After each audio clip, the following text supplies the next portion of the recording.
Et bonjour, bienvenue pour cette nouvelle vidéo de l'actu ludique de Bordeaux, Jeux Barjo, Romain, le retour. Le retour. Ah ben oui, Mais j'étais c'est pas vrai que là t'étais pas absent là. plein de fois parce que bon, Et la moi vie, aussi tout le ça. retour.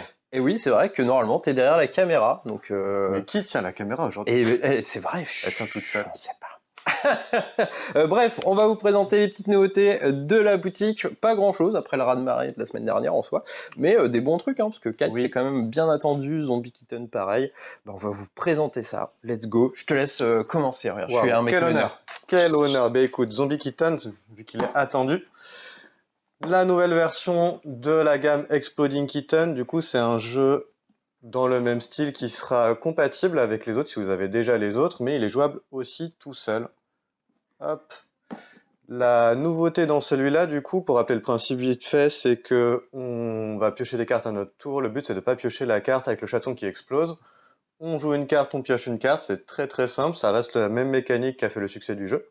La particularité du coup dans celui-là, c'est qu'on a des cartes de Zombie Kitten qui nous permettent de ne pas mourir si on pioche le chat qui explose. L'autre particularité, c'est que si on a un Zombie Kitten, on peut également ramener à la vie un joueur qui a été éliminé auparavant. Et du coup, il y a un côté un peu plus politique parce qu'on peut négocier des choses avec les autres en disant si t'es sympa, je te ramènerai, si tu meurs, ou pas. Parce que rien ne vous oblige à respecter votre parole, donc ça c'est vous qui voyez, mais en tout cas ça rajoute pas mal d'interaction et de chat à la table, c'est vraiment cool. Et ça, c'est dispo maintenant. C'est ça, maintenant, aujourd'hui, à la sortie. Si vous aimez les chats qui explosent et trahir vos amis, toujours plus. Toujours plus. Et ben après la trahison, on va faire un jeu coopératif. Kite, le petit jeu de chacun son style, le jeu de cerf-volant. On a déjà fait une petite vidéo sur YouTube si vous voulez regarder les règles, une petite partie pour l'ambiance que ça donne, parce que c'est vraiment top. Le jeu a fait pas mal parler de lui à Cannes. Du coup, c'est un jeu coopératif, c'est de 2 à 6 joueurs, c'est des parties de 5-10 minutes, vraiment grand max, c'est assez simple. Vous allez avoir des sabliers de différentes couleurs sur la table. Ils représentent des cerfs-volants. Au début des parties, ils sont tous couchés. Ils sont tous couchés. Hop, voilà, ils sont couchés. Et le but du jeu, c'est qu'ensemble, va falloir qu'on joue toutes les cartes du paquet avant que au moins un sablier ne vienne à court de temps. À mon tour de jeu, c'est simple, j'ai des cartes dans ma main, je vais jouer cette carte-là, disons, bah du coup, comme on commence, hop, il y a le violet et le rouge, je retourne le violet et le rouge, je pioche une autre carte dans ma main, tout simplement, l'autre joueur va faire pareil, il va faire le petit jaune, le petit bleu, ainsi de suite. Donc au bout d'un moment, bah, tout le monde va être debout, hein, forcément, le temps va s'écouler. Le petit truc à savoir, c'est que les sabliers s'écoulent différemment. Et du coup, comme on a le droit de discuter dans la partie, et c'est du coup en temps réel, bah ça donne une ambiance du tonnerre. Vous n'allez pas arrêter de dire « Ah, moi j'ai du bleu et jaune, fais attention vite, le rouge arrive à court de temps !» Bref, c'est vraiment top, c'est simple, efficace, tout ce qu'on aime. À savoir que dans la boîte, il y a direct une petite extension avec des cartes pour semer la zizanie des tempêtes où les nœuds se croisent, qui vont vous embêter un peu dans la communication et dans les sabliers forcément. Voilà, c'est Kite. Nous, on a beaucoup aimé. Gros coup de cœur à la boutique. N'hésitez pas si vous aimez les petits jeux d'ambiance rapides, bien punchy, quoi. N'hésitez pas à aller voir la review que vous avez fait du coup aussi. Oui, plus en détail, si vous avez envie d'en savoir plus, on vous en dit plus.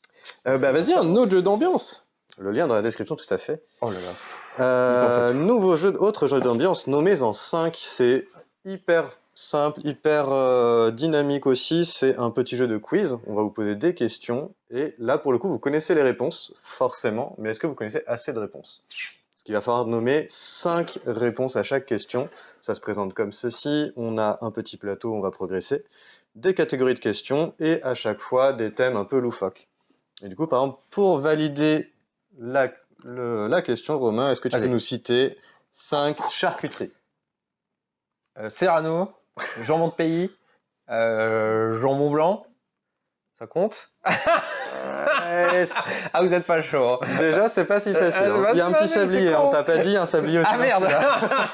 Bon, bah j'ai perdu. Voilà, c'était Romain et sa culture générale. Le saucisson, je sais pas. C'est vrai. Mais moi, je suis pas charcute. Du coup, c'est des catégories hyper simples. Vous pouvez jouer avec n'importe qui, ça marche hyper bien. Et il y a vraiment des thèmes. 5 marques de dentifrice. Voilà. Bon courage. Nous, on avait beaucoup aimé, on l'avait testé. Ouais, c'est vrai que c'était très très cool. Du coup, autre petite nouveauté dans la gamme Cluebox, les jeux de casse-tête en format grosse boîte à ouvrir. C'est le labyrinthe de Cambridge. Donc, comme vous pouvez le voir par rapport aux autres, il y a des trucs en plus. C'est la première fois qu'on voit les petits trucs en plastique là. Donc, c'est très, ça donne envie. que je sais pas trop ce qu'il faut faire avec ces trucs en plastique, ce qu'il faut les enlever, je sais pas. Je n'y touche pas, j'ai pas envie. Mais n'hésitez pas, la gamme, il y en a 4 ou 5, d'autres qui sortent, ça marche du tonnerre. Si vous aimez les casse-têtes gros, compliqués, où on fait vraiment des trucs un peu dans tous les sens, c'est vraiment chouette. Stan, derrière la caméra, peut plus soyer cela. Il a toujours pas réussi le sien d'ailleurs. Si, il a réussi. Ah, ça fait 2 semaines. Si, il l'a réussi. Mais le truc rigolo, c'est qu'il y avait une boîte dans la boîte. Du coup, il fallait ouvrir la boîte dans la boîte après. Donc c'est assez funky. Autre sortie. Ouais. Waouh, bam, bam, bam, des decks Pokémon, pas n'importe lesquels. C'est les decks des champions du monde de 2022. Du coup, si vous voulez un vrai deck de ouf, n'hésitez pas, c'est dispo. Alors, je préfère prévenir au cas où, c'est des cartes qui seront pas jouables en tournoi, parce qu'elles ont des dos argentés, parce que comme il y a des grosses cartes, genre il y a des New VMAX, des Palkia Original V-Star, c'est pas des cartes, des vraies cartes entre guillemets, quoi. Mais si vous voulez un vrai deck comme ça pour jouer entre vous, c'est le top. Refaire le championnat du monde chez vous. Et oui, c'est vrai, ça peut faire ça, parce que du coup, le deck est complet, il y a tout pour... Il y a vraiment le deck entier, description pour vous aider à le prendre en main. Moi, je veux le truc combo, là. Et il y a plusieurs catégories, du coup, il y avait le champion junior, le champion senior, le champion master. Du coup, ça donne des archétypes plutôt envie, différents, donc si vous voulez essayer le jeu, très sympa. Et autre sortie JCC ? Oui, Flesh and Blood. On sent Stan Outsider derrière la caméra. Ah, clairement, c'est pour ça qu'elle bouge là. La sortie d'Outsider, du coup, la nouvelle extension. Aujourd'hui même. Les boosters, les decks Blitz préconstruits. Et surtout la sortie simultanée du VO et de la VF. C'est vrai, c'est la première fois et ce sera le cas maintenant. Toutes les sorties Flesh and Blood seront en VO et VF directos. Donc n'hésitez pas, si la langue vous freinez, maintenant c'est possible. Bon, après ils ont traduit le Go Again comme des... voilà, mais c'est pas grave, ça marche très bien quand même en français. Bah voilà, on a fini. Bon, plein d'events, plein de tournois, des drafts. Oui, c'est vrai, il se passe toujours plein d'événements. Ouais, c'est ça, des tournois. Qu'est-ce qu'il y a ce week-end, Pierre ? Ce week-end, ce soir, il y a un tournoi de Modern pour la FNM, il y a un tournoi de draft, du coup, de Magic aussi, toujours. Samedi, de mémoire, c'est un Commander multi. Ah, je l'ai pris un peu en traite là, c'est pour ça qu'il galère. L'initiation TCG toujours forcément. Avec moi-même. Ouais, si vous voulez apprendre n'importe Flash, Magic, n'importe lequel. N'importe quel jeu. Vous pouvez venir avec le jeu que Stan moche là. Metazoo. Voilà, n'hésitez pas, il va vous apprendre Metazoo. Tout à fait, on peut. On fait des photocopies. Surtout Flesh and Blood, un petit peu Yu-Gi-Oh, un petit peu Pokémon. Et dimanche, tournoi de Duel Commander à Magic aussi. Yes, venez nombreux parce que ils sont déjà nombreux, donc c'est des bons tournois, donc c'est cool. Championnat de France, donc pour s'entraîner. Il y a du train là, il y a du hardcore. Avant d'aller chercher les qualifs dans toute l'Aquitaine. Ouais, vous pouvez vous entraîner à jeu par jeu, tout à fait. Bah voilà, on vous fait des bisous, on espère que tout ça vous a plu, et à une prochaine fois, un bon week-end. À très vite.